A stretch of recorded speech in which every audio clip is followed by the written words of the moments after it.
ज्ञान और विद्या के सागर पूज्य गुरुवर अपने असीम अथाह समीचीन ज्ञान के द्वारा हम अज्ञानी जीवों के अंतरंग को सदा सम्यक्त्व से प्रकाशित करते रहें। इन्हीं भावनाओं के इच्छुक गुरुवर के पावन पवित्र चरणों में कोटि कोटि नमोस्तु।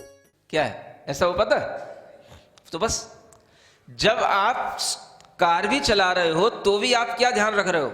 सामने वाले की कार में मेरी कार हिट ना हो जाए। सामने कोई व्यक्ति आ रहा हो उससे मेरी कार उसके ऊपर चढ़ ना जाए। क्यों? चढ़ा दो, कोई भी आ रहा है तो आपको किसी नियमों में तो बंधना ही नहीं है। आप इधर कार से जा रहे थे, सामने वाला इधर पैदल चल रहा था, आप उसको बिल्कुल अपनी कार घुमा करके रौनते हुए निकल जाओ, क्या फर्क पड़ रहा है? हमें किसी नियमों में बंधना नहीं, हमें तो अपनी कार चलाना है। समझ आ रहा है? ऐसे लोग बेतुके, है ना, बेतुके व्याख्यान करने वाले लोग, बेतुके चिंतक लोग दुनिया में इतने बढ़ गए हैं कि जिन्होंने धर्म का उपहास करने के लिए, अपने चिंतन देने के लिए, लोगों को अपनी प्रशंसा में ढालने के लिए न जाने कितने तरीके के उपदेश दिए हैं और उन उपदेशों से आज तक किसी का भला नहीं हुआ। समझ आ रहा है? कैसे होगा? हर चीज का अपना एक कानून, नियम स्वतः बन जाता है। अगर उस लाइन पर बहुत सारे लोग चल रहे हैं तो हमें कुछ ना कुछ व्यवस्था के साथ तो चलना ही पड़ेगा। हम चल रहे हैं तो हमें चलते हुए दूसरों का भी ध्यान तो रखना ही पड़ेगा कि दूसरा भी तो उसी पे चल रहा है। ऐसा तो नहीं है स्वतंत्रता इसका नाम है कि हम कैसे भी चलें। जैसे ये अपराध सड़क पर होता है उसी तरीके से यह अपराध हमारे मन में इस धर्म के मार्ग पर भी होता है। और धर्म का मार्ग क्या कहता है? आप चलो, अच्छे ढंग से चलो, चलते हुए दूसरों का भी ख्याल रखो कि दूसरे से आप न टकराओ और दूसरे आपसे न टकराएं। बस। और यह भाव तभी आएगा जब आपके अंदर दूसरे के प्रति दया का भाव होगा। कंपैशन इसी को बोलते हैं। जब आपके अंदर इस तरह की करुणा, दया का भाव होगा कि भाई मैं चल तो रहा हूं लेकिन मेरी स्पीड से किसी के लिए जान जोखिम में न पड़ जाए, इतना अगर भाव आपके अंदर है तो समझ लो कि आप धर्म का पालन कर रहे हो, क्योंकि दया का भाव आपके अंदर है। अब धर्म यहां पर आ जाता है कि अगर आप उस भाव का पालन करते हुए अपनी कोई भी एक्टिविटी कर रहे हो तो वो आपके लिए धर्म होगा। और उस भाव का पालन किए बिना भी अगर आपको कभी एक्टिविटी करनी पड़ रही है तो वो आपके लिए नियम होगा। समझ आ रहा है? क्या समझ में आया? अगर आपके अंदर दया के भाव से मेरी कार से कोई टकरा ना जाए, मेरी कार के नीचे कोई व्यक्ति ना आ जाए, कोई जानवर ना आ जाए, कोई दूसरा मेरी कार की टक्कर से मर ना जाए, अगर ये भाव आपके अंदर है तो धर्म चल रहा है। कार भी चल रही है, धर्म भी चल रहा है। समझ आ रहा है? कार चलाने को मना नहीं किया गया धर्म में। कार भी चलाओ, धर्म भी भीतर चलता रहना चाहिए, भाव होना चाहिए। और अगर आपके अंदर धर्म का भाव नहीं है तो फिर सरकारों को, सड़क के कानूनों को फिर आपको फॉलो करना पड़ेगा। तो फिर आप सड़क के कानूनों के अनुसार चलो। अगर आप पहले से ही धार्मिक हैं तो धर्म भी पल रहा है, सड़क के कानून भी पल रहे हैं। और अगर आप धार्मिक नहीं है तो केवल कानून का पालन कर रहे हैं, धर्म का पालन नहीं कर रहे हैं। नुकसान किसका कर रहे हैं? धर्म में और कानून में इतना ही अंतर है। कानून तो तब लगाना पड़ता है जब आदमी अपनी स्वतंत्रता को स्वच्छंदता में बदलने लग जाता है, कानून तब आते हैं। समझ आ रहा है? अगर हर आदमी भीतर से धार्मिक हो तो कानून की कोई जरूरत ही नहीं है। सड़क के नियम, गवर्नमेंट के रूल्स तब आते हैं जब आदमी अपने ढंग से चलना स्वीकार ही नहीं करता। और जब उसे मालूम पड़ जाता है कि हम कुछ भी करेंगे, यहां पर हमारे लिए कोई भी पनिशमेंट नहीं है, किसी भी तरीके की कोई भी बंदिशें नहीं है, कुछ भी हमारे लिए रोक टोक नहीं है, तो आदमी सही करने की बजाय गलत ज्यादा करता है। तो गलत को रोकने के लिए बाहर से नियम बनाने पड़ते हैं। जब नियम बाहर से बनते हैं तो वो नियम लोगों को थोड़ा सा रेसिस्ट करते हैं कि नियम हमें बाहर से क्यों हमारे ऊपर जो है अप्लाई किए जा रहे हैं। ये इसलिए किए जा रहे हैं ताकि तुम कम से कम बाहर से तो ढंग से चलो, भीतर से जब होएगा ढंग से तब हो जाएगा। समझ आ रहा है? तो एक बाहर का और एक भीतर का। भीतर से तो होगा वो धर्म होगा, बाहर से जो होगा वो नियम कानून होगा। और अगर आप धर्म को धर्म समझ करके भीतर से अपना लोगे तो फिर नियम कानून आपको बड़े इजी लगेंगे। इसमें है ही क्या है, ये तो हमारी खुद की अपनी फीलिंग है, हमें ऐसा करना ही था, ये तो बहुत अच्छा है, गवर्नमेंट ने बहुत अच्छा कानून बनाया, फिर आपको हर कानून बहुत अच्छा लगेगा। समझ में आ रहा है कुछ कि नहीं आ रहा है? धर्म को कानून से अलग आप तब करते हो जब आप धर्म को अलग देखते हो, कानून को अलग देखते हो, और कानून तब बनाने पड़ते हैं जब आप भीतर से धार्मिक नहीं होते हो। अगर आपने दया धर्म को स्वीकार कर लिया है तो आपके लिए कानून की कोई महत्ता है ही नहीं। आप खुद अच्छे ढंग से चल रहे हो, खुद देखते हुए चल रहे हो, खुद अपनी सुरक्षा से चल रहे हो। और अगर आपने दया धर्म स्वीकार नहीं किया है तो फिर कानून बनाने पड़ते हैं। तरीके से चलो, थोड़ा भी अगर गाड़ी की स्पीड इस रोड पर बढ़ेगी तो पनिश हो जाएगा। समझ आ रहा है? चार्ज लग जाएगा, उसी समय पर आपके लिए सिग्नल मिल जाएगा, आपको इतना पनिशमेंट हो चुका है। क्यों? क्योंकि आप ध्यान नहीं रख रहे हो कि हम कहां हैं, हमें क्या करना है। समझ आ रहा है? तो जितने ज्यादा कानून आप देखोगे वह ज्यादा से ज्यादा बाहरी कानून अगर आपको मिलेंगे सबसे ज्यादा तो आपको विदेशों में मिलेंगे। बाहरी कानून, बाहरी नियम। समझ आ रहा है? और शायद इसी कारण से विदेशी लोग जब तंग आ जाते हैं तो फिर उनके यहां पर जो भी थोड़े से दार्शनिक स्तर के लोग होते हैं, वो जब अपने जीवन के अनुभवों में देखते हैं तो उन्हें लगता है कि हम यहां बहुत कसे हुए हैं, हम यहां बहुत बंदिश में हैं, और उन्हें भीतर से तो कुछ ज्ञान होता नहीं। तो फिर वो कहते हैं कि जितने भी नियम कानून होते हैं समाज के, धर्म के, लोगों के, ये सब जो है हमें बंदिश में डालने वाले होते हैं। भारत में तो इतने नियम कानून है ही कहां है? नहीं समझ आ रहा? कहीं भी घूमो, कहीं भी कुछ भी करो।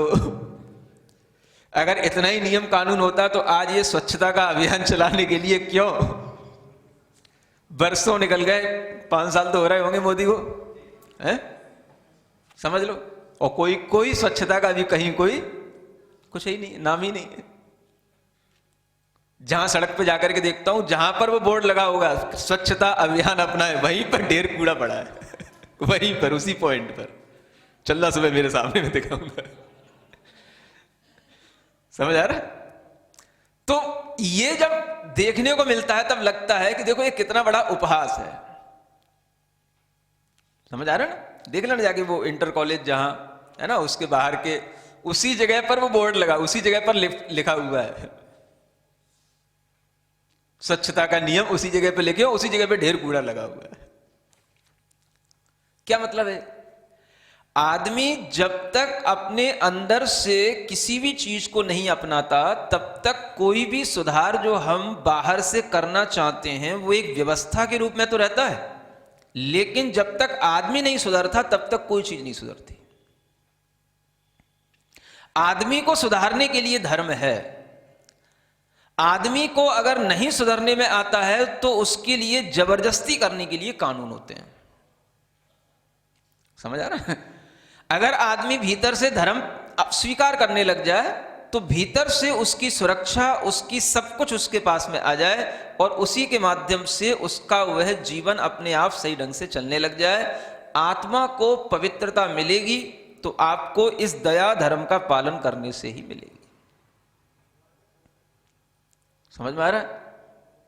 कोई भी आप विचारक, जो अच्छे विचारक हुए, अच्छे चिंतक हुए हैं, उन्होंने दया धर्म को स्वीकार किया है। दया धर्म का मूल है। पाप मूल अभिमान, तुलसी दया ना छाड़िए जब तक घट में प्राण। एक ये भी चिंतक है, और एक ऐसे भी चिंतक हो गए विदेशों में। समझ आ रहा है? एक मार्टिन लूथर, और इधर कन्फ्यूशियस, लाओ त्से, ये ऐसे लोग हुए हैं जिन्होंने धर्म के नियमों की धज्जियां उड़ाई हैं। धर्म को किसी नियम के अनुसार लेकर के चलना ये तो जो है धर्म को ढोना है। इस तरीके की भाषाएं लिखी इन लोगों ने, समझ आ रहा है? आखिर आप अपने भीतर क्या लेकर के चलोगे? भीतर भी तो कुछ होना चाहिए। तो कौन सा भाव होना चाहिए भीतर? आप दया भाव अपना लो। जैसे ही आप दया अपनाओगे, अपने आप आपके सामने बहुत सारी चीजें आ जाएंगी, आप उनसे बिल्कुल अपने आप को विड्रॉ कर लोगे और उसी से आपका धर्म पल जाएगा, वही आपके लिए कानून बन जाएगा। समझ आ रहा? उद्धार किससे होगा जीव का? सबसे पहले भीतर दया भाव। दया होगा तो ही आपके अंदर ये विश्वास आएगा कि हम जो कर रहे हैं वह सही है, और सामने वाले को भी आप अगर परिवर्तित कर पाओगे तो अपनी दया धर्म के साथ में जो आपकी प्रवृत्तियां होंगी उसी को देख करके सामने वाला कुछ परिवर्तित हो पाएगा। उसके बिना कैसे होगा? जब ये दया की जड़ें हमारे अंदर होंगी, या यही दया रूपी कल्प वृक्ष जब बनकर के सामने आएगा, तो किस रूप में सामने आता है? आचार्य कहते हैं देखो, अगर आपको अपनी आत्मा को पवित्र करना है तो क्या करना है? 10 लक्ष्म संयुक्त सोयम जिनैर धर्म प्रकीर्तित, है ना? यस्य अंशेन अपि छिन्दन्ति यमिन शिवम। क्या लिखा जा रहा है? 10 धर्म से सहित जो धर्म है वही वास्तव में हमारे लिए जिनेंद्र भगवान ने कहा है। जिनेंद्र भगवान ने धर्म अब किसको बताया? एक तो हो गई जड़, दया मूल हो गया, दया धर्म का मूल है। मूल माने तो जड़ हो गई। अब जड़ अगर पनपेगी, ऊपर उसमें अंकुर फूटेंगे, कुछ उसमें शाखाएं निकलेंगी, कुछ उसमें पौध बनेगी, तो वो उसके भी कुछ फल दिखाई देंगे। तो उस दया धर्म से ये 10 धर्मों की क्या होगी? उत्पत्ति होगी। 10 धर्म, समझ आ रहा है? कौन से 10 धर्म? वो ही महाराज जो 10 लक्षण में आते हैं 10 धर्म। हाँ, जानते तो हैं ही, आप क्या बता रहे हो? बस वो 10 ही दिन मनाते हैं हम, 10 ही दिन गीत गाते हैं उनके, 10 ही दिन पूजा करेंगे और 10 ही दिन बस चिल्लाएंगे मंदिर में, क्षमा धर्म की जयमाला, मार्दव धर्म की जयमाला। फिर दूसरे दिन तो अगर क्षमा का धर्म निकल गया तो दूसरे दिन क्षमा की भी जयमाला नहीं पड़ी जाएगी, दूसरे दिन तो सिर्फ मार्दव की पढ़ना है, तीसरे दिन आर्जव की पढ़ना है, फिर क्षमा मार्दव की नहीं पढ़ना है। और ऐसे कर करके हमने 10 दिन धर्म की आराधना कर ली। महाराज बहुत धर्म कर लिया, साल में 10 दिन तो हम धर्म कर ही लेते हैं। समझ में आ रहा है? अब देखो धर्म कैसे किया जा रहा है। 10 दिन हम धर्म कर लेते हैं, माने धर्म को हमने दिन से बांध लिया। धर्म को हमने किससे बांध लिया? 10 दिन हम धर्म कर लेते, माने दिन धर्म कर रहे हैं, हम धर्म नहीं कर रहे हैं, 10 दिन धर्म कर रहे हैं। समझ आ रहा है? उन 10 दिनों में ही धर्म होता है। 11वें दिन फिर नहीं धर्म होएगा, 11वें दिन तो फिर छुट्टा। बस 10 दिन के लिए। अब तो वो भी नहीं रहा, वो भी अब धीरे धीरे कम होता जा रहा है। 10 दिन के लिए वो 10 धर्म आपके लिए अगर आए तो उसका मतलब सिर्फ आपने 10 दिन ही पालन किया, या 10 दिन उनको केवल पढ़ लिया, 10 दिन उनका गुणगान कर लिया। आपने अपने अंदर क्या ले लिया? धर्म केवल जिनवाणी पढ़ने का नाम था क्या? कि पूजा जो पंडित जी ने बना दी बस उसको पढ़ लेना और भगवान के सामने जलम अक्षतम निरपामति स्वाहा कर लेना और चले जाना, बस हो गया धर्म? है? धर्म क्या कहा जा रहा है यहां? सबसे पहले पवित्रीक्रियते येन, जिसके द्वारा आत्मा पवित्र हो। आप किसको पवित्र कर रहे हो? पूजा से कोई आत्मा पवित्र हुई कि नहीं हुई? कि बस हमें आज धर्माधर्म की पूजा करनी थी, कर ली, कल मार्दव की करनी थी, कर ली, 10 धर्म 10 दिन पे पूरे करने थे, कर लिए। कुछ आत्मा पवित्र हुई कि नहीं? अगर पवित्र हो जाती तो शायद फिर आप पाप में पड़ते ही क्यों दोबारा? अगर थोड़ी सी भी अंश मात्र भी पवित्रता आती तो फिर आप उस अंश को छोड़ते ही क्यों जिससे आपकी पवित्रता हुई है, जिससे आपकी शुद्धि हुई है। एक बार आपको शुद्धता का अनुभव हो जाता तो फिर आप अशुद्धि अपनाते क्यों? इससे स्पष्ट है कि उन 10 दिनों में आपने कोई शुद्धता का अनुभव किया नहीं। धर्म तो अपने समय से प्राकृतिक नियमों के अनुसार आया, 10 दिन का वो टाइम शुरू रहता है, चौथ पंचमी से शुरू हुआ और वो पूरा हो गया भाद्रपद की, है ना। बस वो तो अपने समय से आया और चला गया। तो वो तो एक प्रकृति का शाश्वत नियम बन गया है कि वो समय पर उसी भाद्र के महीने में वो धर्म का दिन आएगा और 10 दिन निकल के चले जाएंगे। तो उस नियम के अनुसार हम चल गए तो बात वही हो गई, जैसे ट्रैफिक के नियम हमने अपना लिए वैसे ही हमने जो है 10 धर्म के नियम अपना लिए। हमें इन 10 दिनों में धर्म करना है। तो बात तो वही होगी, जैसे ट्रैफिक रूल्स जब हम अपना लिए तो हमें बस लाइन पे चलना है, ध्यान रखना है कौन गाड़ी पीछे कौन आगे, कहाँ कौन सा सिग्नल मिल रहा है, उसी पर हमें उसी को देखते हुए आगे बढ़ना है। वो तो हमारे ट्रैफिक के रूल हो गए। धर्म कब होता? कब होता? जब हमारे भीतर से दया भाव के साथ में ये भाव आते तो धर्म होता। समझ आ रहा है? तो अगर हमारे भीतर से दया भाव के साथ में ये 10 भाव आते, क्षमा मार्दा वार्जव शौच सत्य संयम तप त्याग आकिंचन ब्रह्मचर्य, ये 10 भाव हमारे अंदर थोड़ा सा भी अंश मात्र में हमारी आत्मा में कुछ लगते, कुछ हमें पवित्र करते, तो शायद इसीलिए यहां लिखा जा रहा है कि यस्य अंशाम अपि संसेव्य विंदन्ति यमिनः शिवम, कि जिसका अंश मात्र भी यदि सेवन कर लिया जाए तो शिव माने कल्याण या परम सुख की प्राप्ति हो जाए। अंश मात्र भी सेवन कर लिया जाए। समझ में आ रहा है? जब आपको अपनी आत्मा पवित्र करनी होगी तो आपको क्या करना पड़ेगा? दया धर्म का पालन मूल में रखते हुए यही करना पड़ेगा जो यहां बताया जा रहा है। आप दूसरों से गुस्सा करेंगे, क्रोध करेंगे कि क्षमा करेंगे? क्या अपनाएंगे? आत्मा किससे पवित्र होगी? क्रोध से कि क्षमा से? बस। आत्मा किससे पवित्र होगी? मन में मृदुता कोमलता के भाव रखने से या बिल्कुल अहंकारी कठोर बनने से?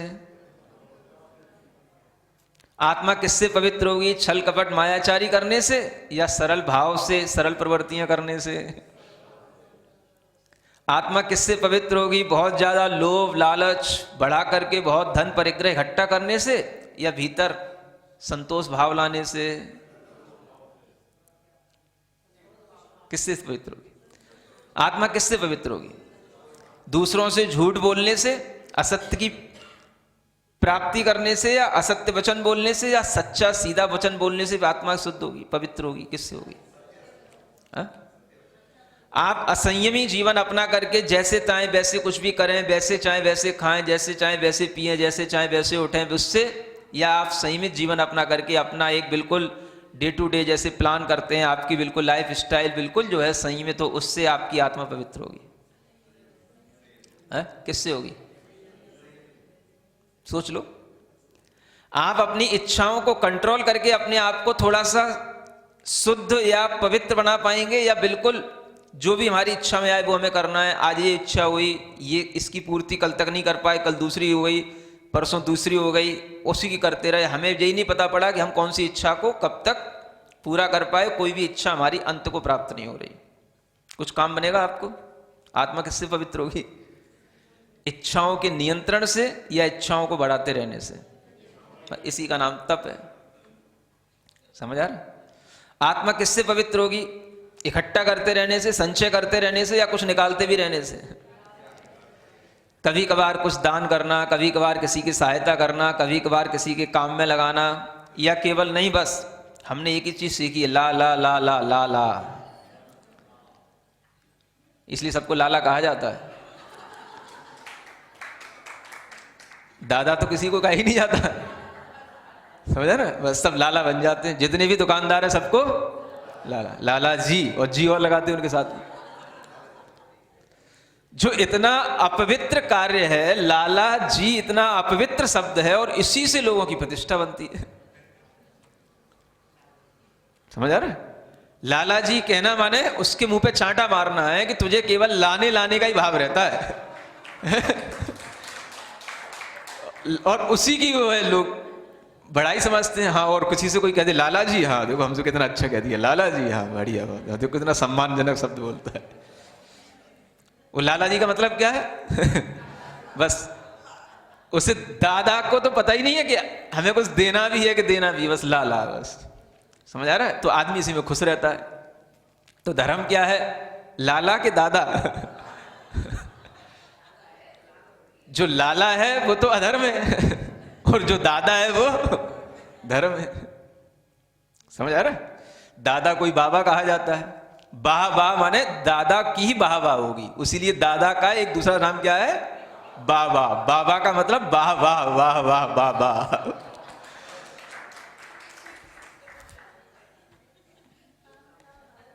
नहीं समझ आया? सुबह में आ रहा था सड़क पे, है ना, और आते हुए रास्ते में एक व्यक्ति सामने कॉर्नर पे जो होटल टाइप का था उसे बाहर झाड़ू लगा रहा था, है ना। तो वो झाड़ू लगाते समय उसकी दुकान के अंदर जो आदमी खड़ा था उसने कहा, अरे थोड़ा देख तो लिया कर, रुक जा थोड़ा सा, बाबा आ रहे बाबा आ रहे बाबा आ रहे। समझ आ रहा है? तो मेरे मन में आया कि यार मैं कितना बड़ा हो गया, मैं बाबा बन गया क्या? तो फिर मेरे मन में आया ये बाबा का मतलब बूढ़ा नहीं है, बाबा का मतलब दादा नहीं है, बाबा का मतलब बूढ़ेपन से नहीं है, बाबा का मतलब वाह वाह से ये बाबा बन गया। वाह वाह क्या बात है, देखो दिगंबर रूप देखने को मिल गया, इतना ठंड में भी जो है नग्न दिगंबर रूप होकर के चला जा रहा है, इसका नाम है बाबा। बाबा समझ आ रहा है? आदमी कोई पता नहीं है वो क्या बोल रहा है, वो तो मुझे बुद्धि थोड़ी, तो मैंने अर्थ निकाल लिया उसका। समझ आ रहा है? तो इसीलिए बाबा क्यों? क्योंकि वो दादा भी है, दादा माने दे दिया उसको, सब दे दिया उसको, उसको चाहिए नहीं है। जिसने सब दे दिया वो दादा है, उसी को बाबा बोला जाता है। कहते नहीं अपने घर में, कहीं कहीं दादा बोलते, कहीं कहीं बाबा बोलते, ग्रैंड फादर ग्रैंड पा को क्या बोलते? बाबा दादा। समझ आ रहा है? अब आपको बाबा दादा अच्छे लगे तब ठीक है, आपको तो लाला जी अच्छे लगते हैं। समझ आ रहा है? तो धर्म क्या है? त्याग धर्म है। संचय करना, इकट्ठा करना, लोभ लालच से चीजों के ऊपर जमे रहना, ये तो इससे तो आत्मा क्या होगी? पवित्र होगी, अपवित्र होगी। समझ आ रहा है? और फिर अकिंचन हो जाना। अकिंचन माने पूरा त्याग कर देना, अब कुछ भी नहीं बचना अपने पास में, बिल्कुल अकिंचन हो गए। अकिंचन माने अब मेरा कुछ भी है ही नहीं दुनिया में, बस मैं मेरी आत्मा और कुछ नहीं मेरा। इससे आत्मा पवित्र होगी कि जो मेरे पास है, जिससे मैं कहता रहूंगा मेरा बेटा, मेरी बेटी, मेरे पति, मेरी पत्नी, मेरा बहू, इससे आत्मा पवित्र होगी। बताओ आत्मा किससे पवित्र होगी? है? तो ये धर्म हो गया। और फिर अपने ही आत्म स्वरूप में इतने लीन हो जाना कि हमें दुनियादारी से कोई फर्क ही ना पड़े। ब्रह्म में लीन ब्रह्मचर्य, ये पवित्रता है, या दूसरे की देह में चिपके रहना, दूसरे में चिपके रहना, इसका नाम पवित्रता है? बता दो। बस धर्म वह है जो आपको पवित्र करता चला जाए। आप बताओ 10 धर्मों के पालन करने से कहां पर लिखा है ये जैन धर्म है? किसमें है? क्षमा धर्म जैन धर्म है क्या? धर्म तो धर्म है, क्षमा भाव का नाम धर्म है। कभी कहा गया कि क्षमा केवल जैन धर्म है? जो कहेंगे वो कहते रहेंगे, अपनाएंगे तो वो भी नहीं। क्षमा तो कॉमन है सबके लिए, ब्रह्मचर्य तक हर धर्म कॉमन है, कोई भी अपनाए। जो अपनाएगा उसके अंदर धर्म है। जो अपनाएगा तो कुछ चीजों को तो उससे तो दूर हटेगा, कुछ तो अवॉइड करेगा। जो अवॉइड कर रहा है वही उसके लिए अपना नियम बन गया, कानून बन गया कि ये हमें नहीं करना, ये करना है, हो गया। तो धर्म किसका नाम है? कि जो हमारी आत्मा को पवित्र करे, दया के साथ चले, और उस दया के साथ में जब धर्म फलीभूत होता है तो इसमें 10 धर्म के अच्छे अच्छे फल लगते हैं। इसी से आत्मा को सुख मिलता है। लेना चाहो तो कभी भी ले सकते हो। जब भी सुख मिलेगा इसी धर्म का पालन करने से मिलेगा। चाहे अभी कर लो, चाहे 10 जन्म बाद करना, चाहे आगे अनंत काल बाद करना, करना यही पड़ेगा। जो आज कह रहे हैं धर्म अनेक प्रकार की कठिनता वाला है, बंदिशें हैं, अच्छा नहीं है, ये है वो है, उन्हें भी भविष्य में यही समझ में आएगा। और भविष्य में उन्हें अपनी अज्ञानता का जब पता लगेगा तो उन्हें यही अपनाना पड़ेगा। ठीक है ना? तो ज्ञान जब जब जब पैदा हो जाए तभी समझ लो अपने लिए वही सौभाग्य की बात है। आचार्य कहते हैं न सम्यक गदितुम शक्यम यस् स्वरूपम कुदृष्टि, है ना। देखो क्या कहते हैं कि जो कुदृष्टि हैं, जिनकी दृष्टि अच्छी नहीं है, जो मिथ्या दृष्टि हैं या जिनके अंदर मिथ्या बुद्धि पड़ी है, वो इस धर्म का सही स्वरूप तो कभी कह ही नहीं सकते। कैसे कह लेंगे?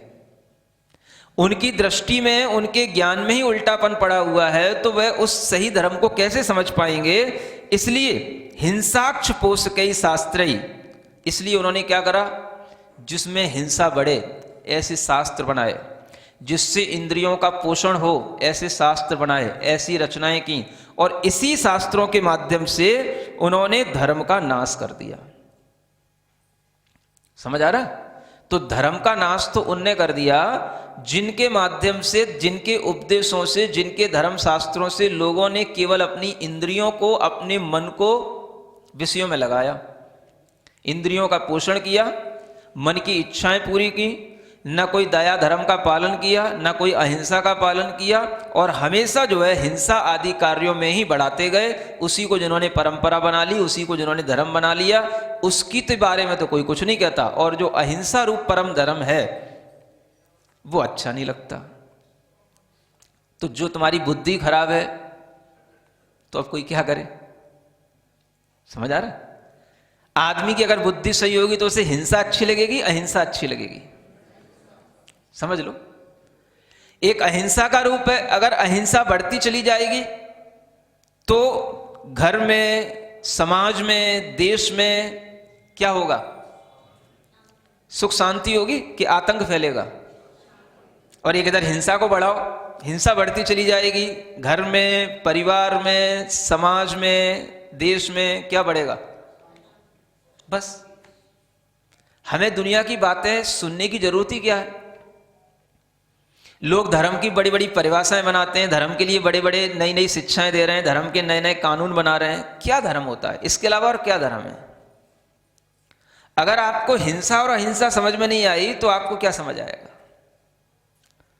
अहिंसा ही दया कहलाती है, दया का दूसरा ही नाम अहिंसा है। अहिंसा का भाव ही आपके लिए ये सब क्षमा आदि भाव पैदा करेगा। अगर ये आपके शास्त्रों में नहीं है तो आप कितने अच्छे शास्त्र बना लो, कितना ही अपना अलग संप्रदाय बना लो, कितने ही अपना कोई कास्ट क्रीड के कोई भी अपने लॉ बना लो, उससे होना जाना क्या है? आखिर आपको शांति के लिए, सुख के लिए तो यही पालन करना पड़ेगा, चाहे उसका अंश रूप में कर लो, चाहे पूर्ण रूप में कर लो। अगर किसी धर्म में कोई अच्छाई है तो इसी 10 धर्मों में कुछ अंश उन्होंने लिया है तो ही वो धर्म कुछ अच्छा बना है, अन्यथा वो धर्म अधर्म की श्रेणी में आता है। समझ लो, किसी भी धर्म में देख लो जाके, अगर किसी धर्म में कोई अच्छाई मिलेगी तो आप देख लेना उसमें क्षमा का वर्णन कहीं ना कहीं थोड़ा बहुत तो करना ही पड़ेगा। चाहे वो जीसस का हो, चाहे वो और क्राइस्ट का, कुछ भी, किसी ने भी अगर क्षमा का, दया का, यही कोई बात कही है तो वो अच्छा है। थोड़ी अच्छाई उसमें ये है, उसी को लोग अच्छा मानते हैं।